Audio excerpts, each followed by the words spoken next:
Welcome to Stand Up Memories. This is the show. You guys don't even need me. You're doing fine on your own. Yes, we have a guest, by the way. I'm Peter Bales.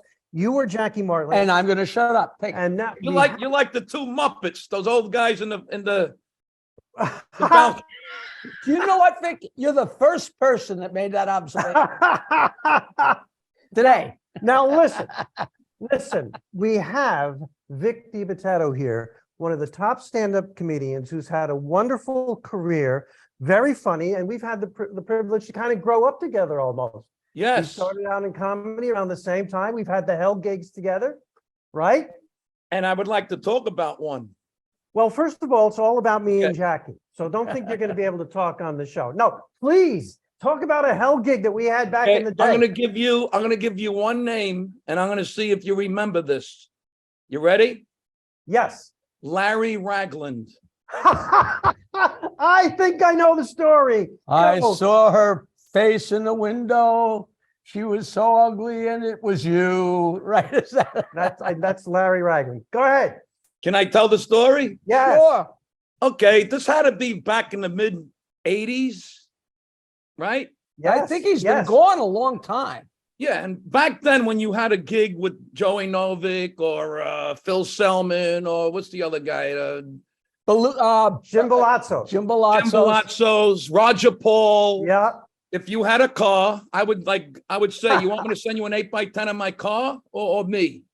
So if you had a car, the tradition was if you lived in New Jersey or Brooklyn or Staten Island, you had to pick up the comic in Manhattan and shoot to the hell gig. Now, this particular one was Connecticut. It was me, Larry Ragland, and Pete on the bill. You? So I had my brother-in-law. I had a small car at the time. It was a Honda Civic. My brother-in-law came along for the ride, so he sat in the front.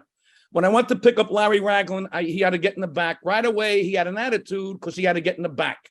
He had plenty of room. I told my brother-in-law, move the seat all the way up. Right away, he's fidgeting. He's looking out the window, everything. Every time we put on the radio, he said, can you lower that? He was being a pain in the ass, and I knew this wasn't going to go well. So we get on 95. I'm not sure I ever heard him say anything that wasn't a complaint. There you go. So now you know it's not me when you hear the rest of the story. A little bit, yeah. So we're on 95 North. I whip out a joint. I light the joint. He says, Vic, if you're going to continue to light that joint and smoke it, you can let me out of the car. No problem, Larry. I pulled over on 95 in the middle of there was no exit near about. I said, get out, because I'm going to smoke the joint. He got out of the car. I pulled away and I looked in the rearview mirror. I see him getting smaller and smaller. I get to the gig.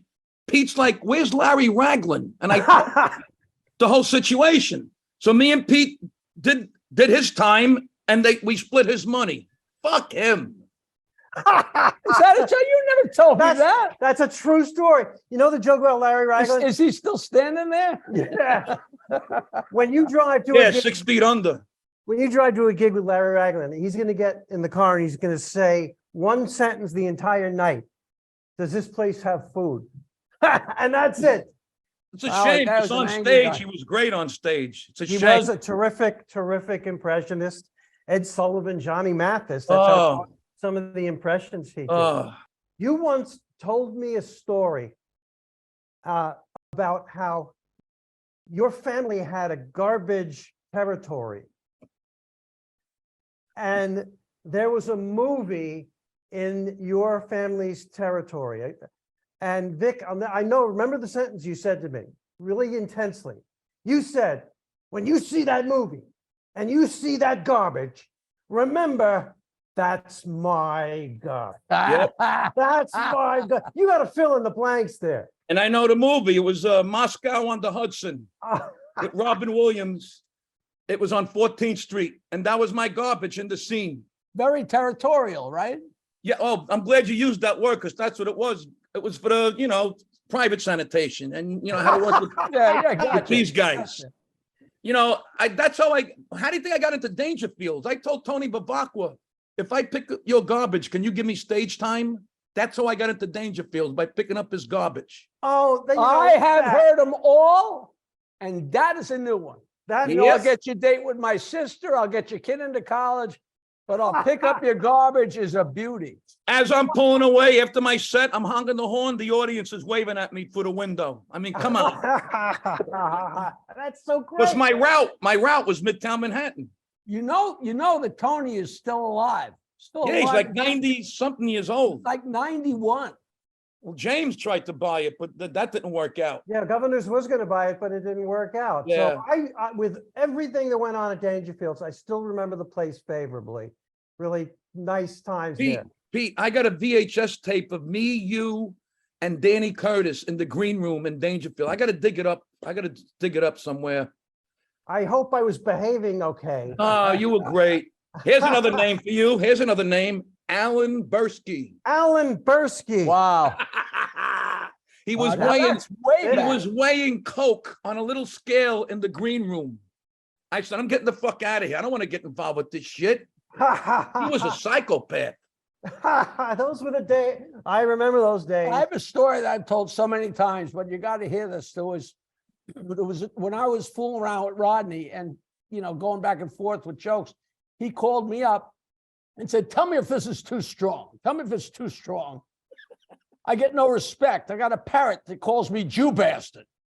So I said, well, I don't know if it's too strong, but that's the funniest thing. So I told that joke forever. And I told that story at the Friars Club to a bunch of guys at lunch. And Dick Capri leaned over from the next table and said, it did make it into Rodney's act, because I didn't know if it made it into his act. He said, not only did it make it into his act, but that was his signal joke. So if he was on stage at Dangerfields and he did that joke, if you were in the green room getting a blowjob, that meant pull up your pants because I'm almost done. Because there was a little speaker in the room, Yes. That's when they called you, and you had the dumb waiter to bring down your turkey sandwich. Oh my God. Those were the days, man. Those days are man. gone.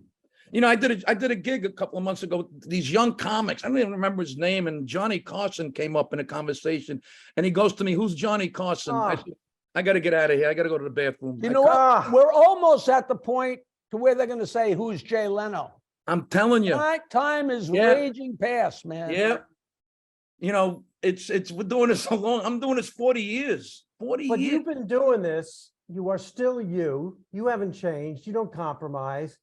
You are the Italian-American comedian, and you evoke that entire world. Is that I think Sebastian holds that title. what is your title? The donkey of comedy. The The donkey. Lou Gehrig of comedy. He's spaghetti, you're lasagna, whatever. There's different levels of success. You got the Maniscalcos and the Burrs, and I'm happy. Look, I'm not on the garbage truck no more. After the garbage truck, I drove a dump truck, a cement truck, a school bus for 13 years in Staten Island. I transported the future criminals of Staten Island. And in 2013 is when it all came together. It was like the perfect storm. I got the viral video, Bread and Milk. Kevin James calls me out of nowhere, puts me in a movie. I signed with a great manager, and it was going like this. The pandemic hit, it leveled off, but I survived, and I really can't complain. I got a loyal following. Vic, I work with a lot of young comedians. I have a comedy school, and they ask me, Oh my God. I'm not plugging it again. We made it 10 minutes before you plugged your stupid college. A lot of young comedians ask, how can social media help someone who's becoming a comedian? You are the person most And you know what qualified- Peter says? What's social media? All right, I used to be on MySpace up until last month. Look, you are the most qualified probably to answer that question, and a lot of young comedians watch this podcast. Bread and Milk, what did that do to your career? It came before Kevin James, right? Yes. See, everybody thinks that's what put me on the map. It didn't. I've been doing these videos since 2009. Bread and Milk was the one that happened to go viral. I got a bunch of other viral videos. When the pandemic came out, I did one called Message to the Government, where I ripped them a new asshole about that $1,200 stimulus. That hit like 34 million just on Facebook alone. That's not including Instagram and YouTube. But I would tell the young... those major videos you did, they're pre-TikTok, right? They were all Facebook. Yes, pre-TikTok. I just started TikTok recently. TikTok is it's like a chess game. Facebook wants something different than YouTube. YouTube wants something different than Instagram. It's not if they're messing with the algorithms. And you It's try not and just keep me. up, you know, it's unbelievable, you know. Not just me, they're cutting everybody's algorithms. And I was getting hundreds of when I first started doing this, now it's like almost a third. And you know, I'm working even harder to come up with different content every day. But I would tell the young comics, just keep doing it. Same time, just keep doing it. Don't give up. You gotta your fans will get used to what time you're posting, and it's gotta be Right. funny. And and you it's gotta don't be have any short. idea what's gonna hit. You don't know what's gonna hit. It's a roll of the dice. I almost deleted Bread and Milk. I thought it was stupid. That was 26 seconds. It went viral. Tell Because it everybody was- what bread and milk was. Yeah, explain that. Explain bread and milk and then how it changed your career. It's you know, when it snows in the Northeast, people see Yeah. a snowflake, they panic, they got to get the bread and milk. So my wife didn't want to cook that night. I went out to get something. I saw a snowflake, and it just came to my head. I whipped out the phone, and I said, I imitated. Oh, here we go. I got to get the bread and milk. I'm walking from my car, from my house to the car. I'm in the car. Oh my God, they said snow. 26 seconds got me more recognition than at that time was 30 years of stand-up.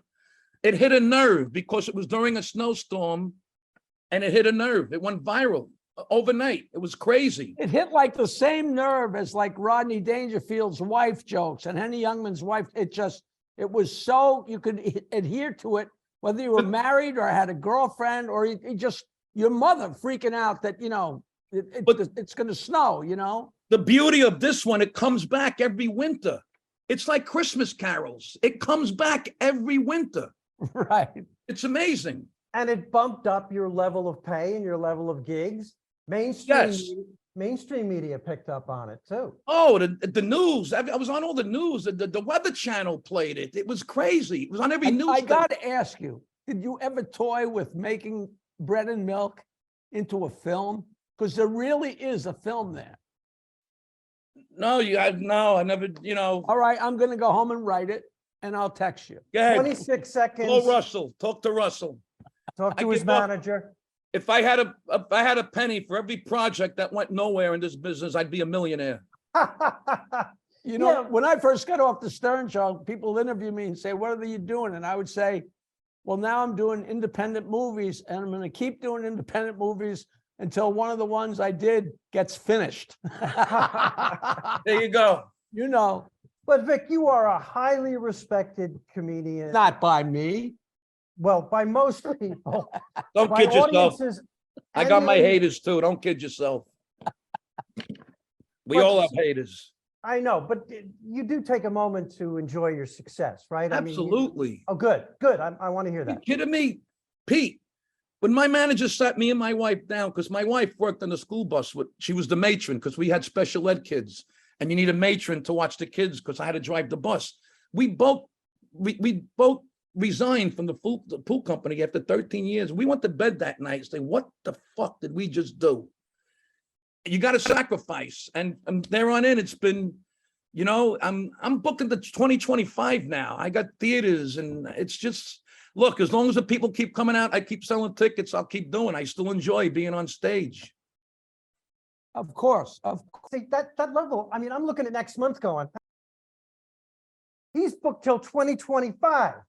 And, but Vic, I always say this on the show. I've said it before. When comedians to get together, whether it's a diner or even a podcast like this, we know most nights are so much fun and the shows are so terrific, but we tend to remember when comedians are together, the nightmares, the times things went wrong, you know, because we can at the time, they're painful. Now you can look back and laugh at them. Do you know one thing looking back, and I don't know whether it's just my memory, but there was so many hell gigs and so much horror, but I don't remember many times being in the car with 2, 3, 4 other comics where one of them was a total idiot or a moron that it seems like everybody made the grade, you know. Except for Larry Ragland, were you Well, it was- paying attention?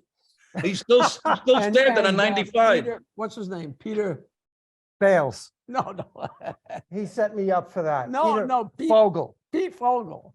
Is that true, that story about him on the cruise ship, or is that just, You know what? It is- I repeat it. I don't ever want to know if it's true. It has to be true. It's too good not to be true. great Tell the story. people quickly what happened. Okay, he's on it. Maybe correct me if I'm wrong. It was around that time where that Jewish guy in the wheelchair. Leon Klinghoffer. So he's on stage and he asked the waitress, "Can you get me a Leon Klinghoffer?" And she says, "What is that?" And he says, 2 shots and a splash. The next day, a helicopter comes and takes him off the ship. And This is at the time where it had happened like days before. right. This is a cruise ship, folks, and when they tell you not to do a joke about something that's controversial, they mean it. Well, I did a cruise ship once, never again. I did a joke about the captain.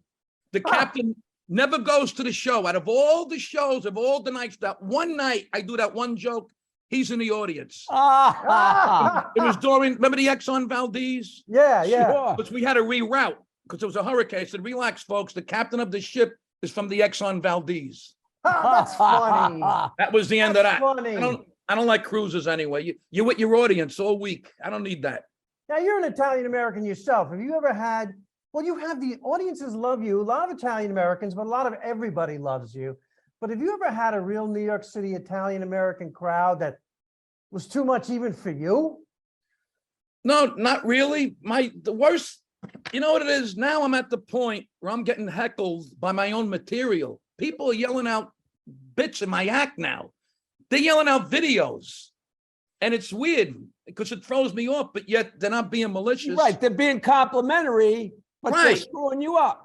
One of the worst gigs. Remember the what do they call those things in Jersey? We have the little meats on the bread. Kebab, steak kebabs? What The kebab? steak, it's a thing, it's a tradition in Jersey where they serve these little meats. Bobby Gonzo was notorious for these gigs. Oh, okay. the steak where the guys eat the steak with their hands and Right, they save the bread so they have more room in their stomach and they build a structure. Whoever oh, wins right, a mountain of the a little piece of garlic bread. a beefsteak. Gotcha. Anyway, it's 300 drunken firemen. I'm on stage. They're throwing the fucking meat at me and the little bread. So it was like a cartoon. I caught 2 pieces of bread and some meat. I made a sandwich and I was eating it as I did my stand-up. And they won bananas. I had them like this. Some of those things you're going in, you're looking at, this will be the worst thing ever. And I wind up selling out all my books and big hugs. Amazing. But when you first go up there, they're staring at you like you're the fire. You Yep. know, like, Here's a story. I'll give you 2 names. Bob Woods and Otto and George. Bob Woods, a terrific Long Island comedian, very heavy, famous for doing Ralph Cramden, the late Bob Woods, we love him, and Otto and George, the legendary ventriloquist who broke all barriers.